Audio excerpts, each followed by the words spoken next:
Hello, and welcome to the Canoo virtual media session. My name is Agnes Gomez-Koizumi, and I am the Vice President of Communications at Canoo. So today we have a really special treat for you. In fact, I'm so excited because we are going to be unveiling for the first time ever our pickup truck. And to present the vehicle, I would like to introduce our Executive Chairman, Tony Aquila. And he'll be joined by Brian Biniak from Connected Travel.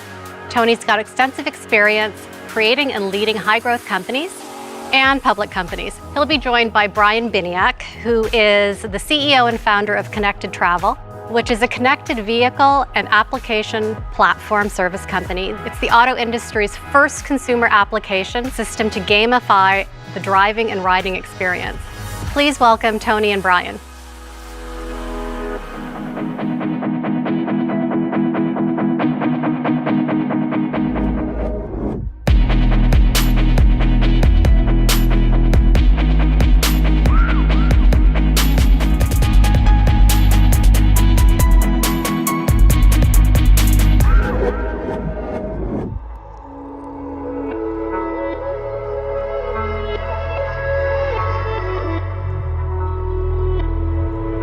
Hey man. Hey Tony, good to see you. How you doing, bro? Good. Good to see you.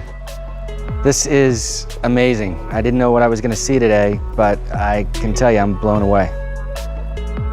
That was our dream, to make sure that we had a vehicle that brought a truck to the market that just really shocked people, just from the visual and then to the functional. It looks like there's just a ton of different things in here. Can you share with me what you got going on? Yeah, so this is designed for many different use cases. We designed from the inside out and then the outside in.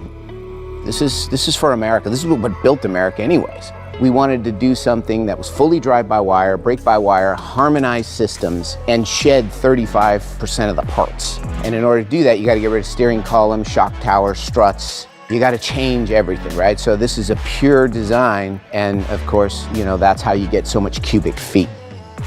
It's the size of a small pickup and has the payload of a full size. We wanted to have a masculine look as well as a sleek and sexy design, and it be totally different on the utilization of space. And as you know, I come out of the aftermarket on the software side and worked for every OEM. So I wanted to be a part of a design structure that was designed not only for the first owner, but for the second and the third owner. People want a return on capital. And in order to do that, you have to have a lot of modularity. And so I can do things like have a workbench. And it's an aircraft cargo style. So, you know, it's interlocking and accessorizing. And I can make this for my use case. You know, this is very functional structure. At the same time, maybe I want to put a camper shell on this and have access through the cabin to the cargo area. And of course, it has a full roll down window. I see so many different unique consumer use cases in this vehicle, and you know, most of the time what I've seen in vehicles, they're built one thing, one size fits all.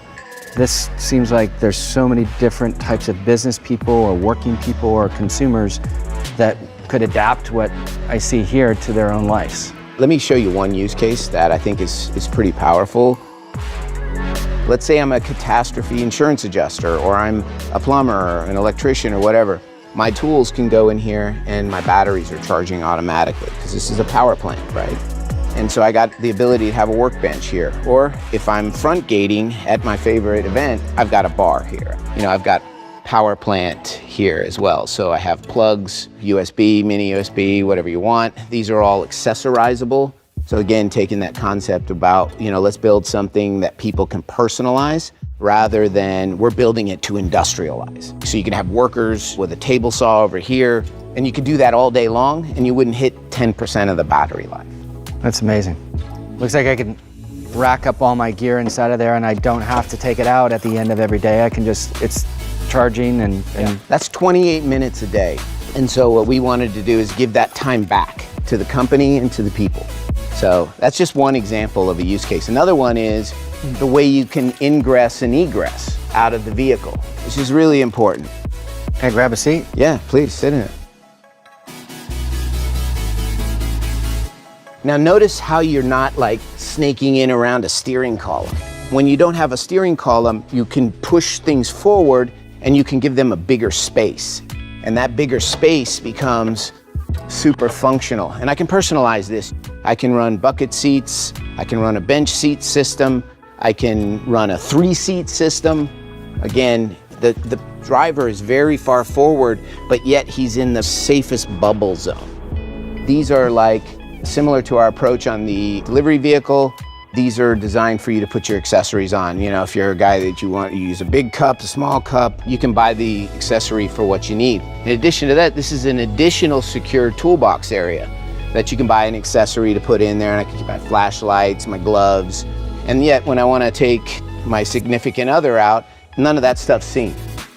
At the same time, I can get it with a full infotainment system, but if I'm a guy that has a fleet of 500 trucks and my guys are working on it, well, maybe I want to use something as low cost as a simple Android or iOS device to be the interface to the vehicle. It's maximizing technology to allow for the utilization of space and make it for me. You know, people talk about hardware and software. They can't function without each other. Like, electrify my environment and make it very modular and mobile to me. Everything has multiple purposes, so the battery pack is designed to be upgraded, replaced, repaired. They're all separate cells, so you have massive amounts of redundancy. You can run this thing all day long and still go home at 35–40% power and plug it in and do a rapid charge. Could you imagine you just went through this Texas weather storm and you need power, you need electricity, boom, you got it. You can run it with one motor and one guy can pick it up. So take a V8 engine, you know, it's 600+ pounds. This thing is sub 200. It's got 300 horsepower, nearly 300 pounds of torque, and I can put 2 of them in there. So we're thinking about things that most designers and engineers just don't think about. Why? Because they don't work a truck. They don't make their living. They don't put their kids through college with their truck. We do. Like, this thing is just us. Down below, we have a set of other toolboxes or safety boxes. I have a built-in step, but if I wanted to do something else in here, I have my first aid kit, my flashlight. Again, multiple functions, adds in structural integrity, helps me get access here. I just think about all the times I've had to put gear on top of my SUV and I'm always falling off and trying to, like, not kill myself doing it. This is amazing. Yeah, so we wanted something where you can gear up quick, you know, whatever you want to do, or if you want to put your equipment up here. And of course, because it's interlocking like this, you have the ability to put a ladder rack in here that could go across like this and be fastened. Again, this is just about thinking about how people use a truck.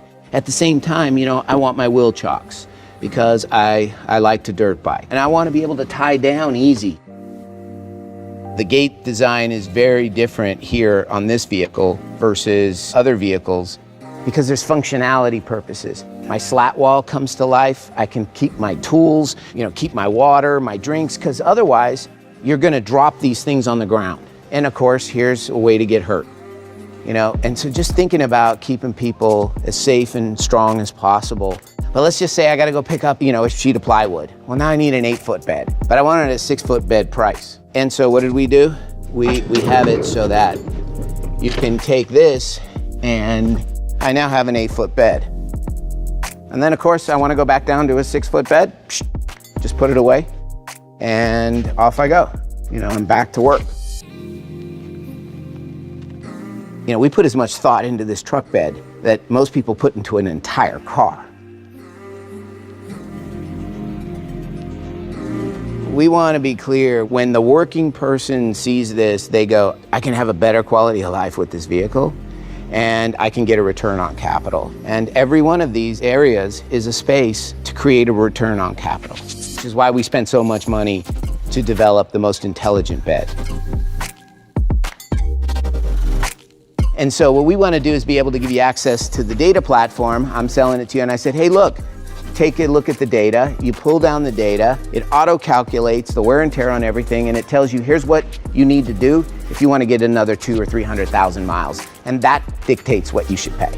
Because we should be able, with technology, right?